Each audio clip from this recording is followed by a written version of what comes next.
కొరింథీయులకు రాసిన 2 కొరింథీయులకు రాసిన 9వ అధ్యాయము 6వ వచనం చదువుకున్నట్లయితే మీకు ఇక్కడ స్పష్టంగా పౌలు మాట్లాడుతున్నాడు. కొంచెంగా విత్తువాడు కొంచెంగా పంట కోయను, సమృద్ధిగా విత్తువాడు సమృద్ధిగా పంట కోయను అని ఈ విషయమై చెప్పవచ్చు. అయితే ఈ 7వ వచనంలో ఏమని వాక్యాన్ని ఏం చెప్తుందో మీరు ఒకసారి శ్రద్ధగా ఆలకించాలని. సనుగు కొనకయు బలవంతంగా కాకయు ప్రతి వాడును తన హృదయములు నిశ్చయించుకున్న ప్రకారము ఇయ్యవలను. దేవుడు ఉత్సాహముగా ఇచ్చువానిని ప్రేమించును. అర్థమైందా సంగమా? ఇంత క్లియర్గా పరిశుద్ధాత్మ దేవుడు ఇంత క్లియర్గా కొత్త నిబంధనలోన మనకి దశమ భాగం గురించి పౌలు ఎందుకు ఆ మాట అన్నాడంటే, ఆ రోజు పత్రికల్లో రాసినప్పుడే ఆ దినాలలోన సంఘాల్లోన గందరగోళం అయింది ఈ విషయంలోన. మేము దశమ భాగం గురించి మరి మాకేం అర్థం కావట్లేదని పౌల్ని అడగడం జరిగింది. ధర్మశాస్త్రము మోషేకి ఇవ్వబడింది. మోషే ఈ యొక్క దశమ భాగాలు కావచ్చు, పస్కా పండుగ కావచ్చు, పర్ణశాలల పండుగ కావచ్చు, ఇతర పండుగలు ఇవన్నీ ధర్మశాస్త్రంలోన ఓల్డ్ టెస్ట్మెంట్ నియమ నిబంధనలతో కూడుకుంది అనమాట. అవన్నీ మనం ఇప్పుడు ఈ రోజుల్లో మనం ఉండే జనరేషన్లోన ఈ దినాలలో అవన్నీ పాటించలేం. సో సంగమ, పాత నిబంధన బోధ వేరు, కొత్త నిబంధన బోధ వేరని ఎందుకు చెప్పానో మీకు ఈ పాటికి అర్థమైపోయి ఉండాలి. అయితే పాత నిబంధనలోన సబ్బాతు దినం శనివారం వాళ్ళు పెట్టుకుని యూదులు ఆరాధించేవారు. సబ్బాతు దినం శనివారం జరిగేది. ఆ శనివారం రోజు ఏం జరిగేదంటే, ఇంట్లో అగ్గి కూడా పొయ్యి కూడా ఎలక్కూడదు, కట్టెలు కూడా ఏరకూడదు. చాలా టఫ్గా ఉంటుంది అక్కడ. కట్టడాలు, విధులు, నియమ నిబంధనలు, అక్కడున్న లా చాలా నిష్టతో ఉండాలి. పండుగలు ఆచరించాలి. ఈ 12 గోత్రికులకి ఆస్తి పాస్తులు దేవుడు ఈ 12 గోత్రాలు 11 గోత్రాలకి ఆస్తి పాస్తులు, భూమి, పంట పొలాలు అన్నీ ఇచ్చాడు. ఒక్క లేవి గోత్రం వాళ్ళకే ఇవ్వలేదు. ఎందుకంటే వాళ్ళు యాజకులు, సేవ చేయాలి, అతి పరిశుద్ధ స్థలాన్ని మరి కాపాడాలి. కాబట్టి పరిశుద్ధ స్థలం నుండి అతి పరిశుద్ధ స్థలాన్ని వాళ్ళు కాపాడాలి, దేవుని యొక్క బోధని వాళ్ళు చెప్పాలి. కాబట్టి ఈ లేవీలకి ఆ యొక్క ప్రత్యేకతనిచ్చారనమాట. తద్వారా వాళ్ళకి ఎలాంటి ఆస్తి పాస్తులు, భూమి, పంటల పొలాలు ఏమి ఇవ్వాల.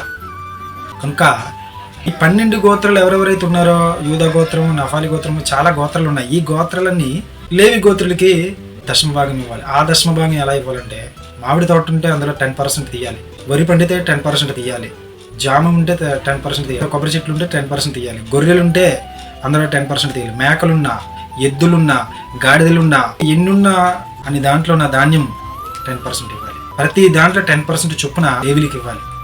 అంత కఠినంగా, అంత టఫ్గా ఉండేదన్నమాట ఆ రోజుల్లో సేవలో. అప్పుడు జనరేషన్ వేరు, అప్పుడు ఒక బోధ వేరు. ఇప్పుడు కొత్త నిబంధన కాలంలో మనం ఉన్నాం కాబట్టి ఎలాంటి అంత పెద్ద ఒత్తిడి అట్లేదని కొత్త నిబంధన రుజువుగా ఈ పాత నిబంధన గురించి నేను చెప్పవలసి వచ్చిందనమాట.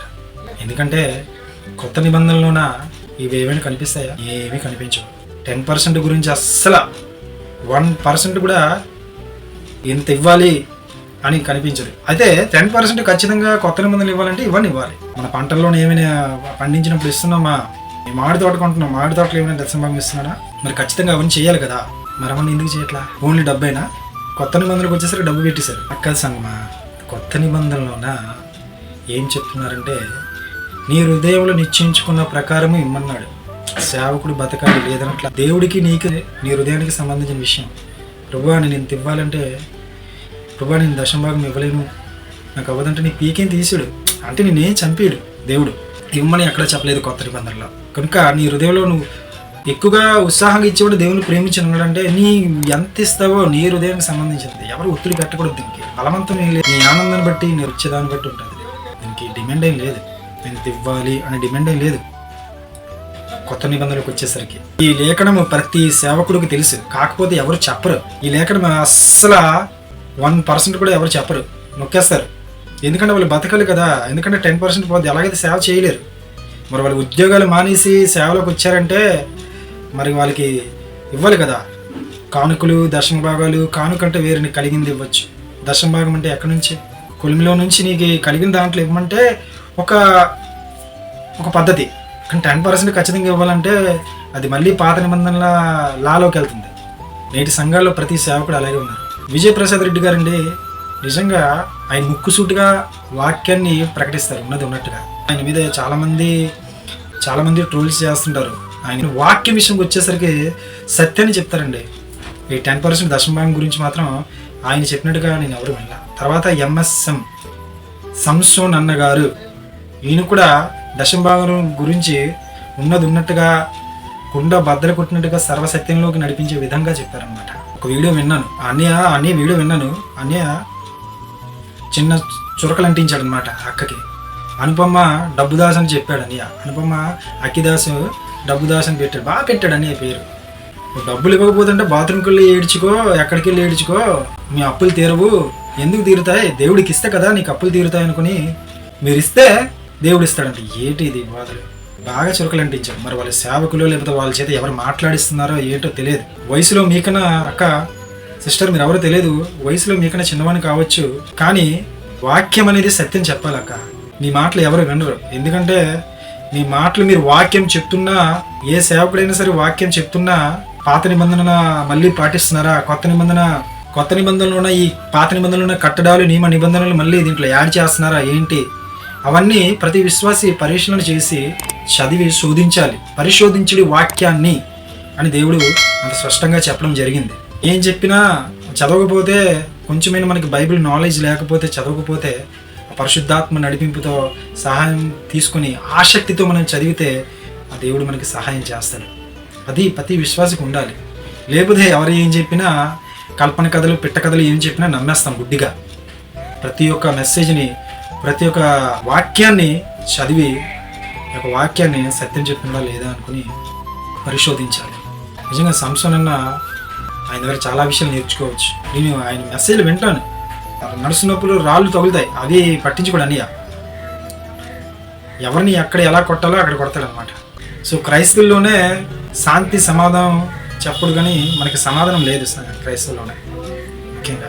సో ఇందువల్ల హైందవ సహోదరులు రాధా మనోహర్ దాస్ కావచ్చు, పెద్ద అయిన కరుణాకర్ సుగుణ కావచ్చు, వీళ్ళందరూ మరి ఎందుకు మనకి ఎక్కువ 10% మీదే వాళ్ళ టాపిక్, ఒక్క టాపిక్ తీసుకొని మనతోని ఈ 10% గురించి ఎందుకు అనుకుని చెప్తున్నారు. నిజమే, అది సత్యం, వాళ్ళు చెప్పింది రైట్. కొత్త నిబంధనలు ఎక్కడ అంత ఒత్తిడి పెట్టలేదు. నా మీద మీరు తప్పుగా అర్థం చేసుకోవద్దు. నువ్వు ఎంత ఇవ్వాలనుకుంటున్నావో నీ హృదయపూర్వకంగా సనుగుకొనక, బలవంతం కాక, ఇబ్బంది పడక ఇమ్మని నేను చెప్తున్నాను. వాక్యం చెప్తుంది. ప్రతి ఒక్క విశ్వాసి తెలుసుకోవాలి. లేఖనం చదివినప్పుడు అబ్జర్వేషన్ చేయాలి, బోధిస్తున్నప్పుడు అబ్జర్వేషన్ చేయాలి. సంఘాల్లో కూడా ఆ యొక్క రాజకీయం, రాజకీయాలు జరుగుతుంది సంఘాల్లో కూడా. ఈ విధంగా మాట్లాడితే, సత్యాన్ని ఈ విధంగా దశమ భాగం గురించి చెప్తే సంఘంలోని సేవకులు ఈ విశ్వాసాన్ని పక్కన పెట్టేస్తారు. నువ్వు ఏ విషయమైనా వాళ్ళకి అభ్యంతరం కలగదు, కానీ దశమ భాగం విషయంలో మాత్రం కంపల్సరీ వాళ్ళకి అభ్యంతరం కలుగుతుంది. వాళ్ళకి మనం శత్రువులు అయిపోతాం, ఇంకా మనతో మనం మాట్లాడరు, మనం బ్లాక్ చేసేస్తారు, పక్కన పెట్టేస్తారు, సంఘంకి వెళ్ళినా పట్టించుకోరు. ఇలా చేస్తున్న ప్రతి సేవకుడు, చిన్న సేవకుడిని కావచ్చు, పెద్ద సేవకుడిని కావచ్చు, ఒక ఆత్మ రక్షింపబడి పరిశుద్ధాత్మతో నింపబడి వచ్చిన విశ్వాసిని నువ్వు ఎప్పుడు నెగ్లెక్ట్ చేసి, అవాయిడ్ చేసి, అన్నిట్లోనూ దూరపరిచి, సంఘంలో అతను పట్టించుకోకుండా ఒక మూల కూర్చుని అతను అలాగుంటే మళ్ళా అతను వెనక్కి వెళ్ళిపోవడానికి, తన ఆత్మీయ జీవితం పాడైపోవడానికి కారణం మెయిన్ సేవకుడు. దానికి ఖచ్చితంగా లెక్కప్ప చెప్పాల్సి ఉంటుంది. ఈ సేవకుడు ఖచ్చితంగా లెక్కప్ప చెప్పాడు దేవుడికి. ఈ దశమ భాగం విషయంలోన మీకు ఏదైనా ఇలా కాదు, ఇట్లా చెప్తుంది కొత్త నిబంధన, మీతో సంభాషించినప్పుడు మీరు ఆ విషయం విన్నప్పుడు అతన్ని మీరు పక్కన పెట్టేస్తారు. సో ఆత్మ ఏమవుతుంది, మీరు అందరినీ అన్నిట్లో ఇన్వాల్వ్ చేసుకుంటున్నారు, అందరితో ప్రేమగా ఆప్యంగా ప్రతిదీ మాట్లాడుతున్నారు, ప్రేమ చూపిస్తున్నారు. సంఘంలో ప్రతి ఒక్కరితో మీరు మాట్లాడుతున్నారు. కానీ ఏ వ్యక్తి అయితే దశమ భాగం గురించి మీతో సంభాషించి మాట్లాడారో ఆ వ్యక్తిని మీరు దూరం పెడుతున్నారు. ఆత్మ ఏమవుతుంది, బాగా జ్ఞానం కలిగిన వాళ్ళైతే దేవుడి ప్రేరేపణతో ఏ సంఘంలో అయితే వాళ్ళు నెగ్లెక్ట్ చేసి ఒక విశ్వాసాన్ని వెనక్కి పెడుతున్నారో అక్కడ యేసు లేడని గ్రహించి ఆ యొక్క విశ్వాసి బయటికి వెళ్ళిపోవడానికి ఆలోచిస్తాడు. పరిశుద్ధాత్మ అలా నడిపిస్తాడు అన్నమాట. ఇంకా యేసు లేదు ఇక్కడ ఈ సంఘంలో, మనం ఉంటే ఇంకా సున్నముకుంటున్న సమాధుల వల్ల ఉండడమే తప్ప ఇంకా యూస్ఫుల్ లేదు, ఇక్కడ ఎలాంటి ఫలితం లేదని వెనక్కి వెళ్ళిపోతాడు ఖచ్చితంగా. అలాగే వేరే సంఘానికి వెళ్ళడం కానీ, ఆత్మ యేసు ఎక్కడున్నాడో ఆ సంఘానికి వెళ్ళడానికి ఒక ఇది ఉంటుంది. ఆత్మ నడిపింపు లేక పరిశుద్ధాత్మ తగ్గింపు బలం లేక ఉన్నవాళ్ళు విశ్వాసుల సంగతి ఏంటి? ఇలాగే మీరు ఆ విశ్వాసుల ద్వారా మీరు ఇలాగే ప్రవర్తిస్తే ఆ విశ్వాసం ఏం చేస్తాడు? మళ్ళీ తన యథాస్థితి బ్యాక్కి వెళ్ళిపోవడానికి అవకాశం ఉంటుంది. జాగ్రత్త సుమా, ప్రతి సేవకులు ఇది తెలుసు, కానీ అప్పచెప్పాల్సి ఉంటుంది ఖచ్చితంగా. విశ్వాసం మళ్ళీ బ్యాక్, వాడు ఏ స్థితిలో నుంచి మారు మనసు పొందుకుని వచ్చాడు, మళ్ళీ అదే బ్యాక్ పాత జీవితానికి వెళ్ళిపోవడానికి ఛాన్సెస్ ఉంటాయి.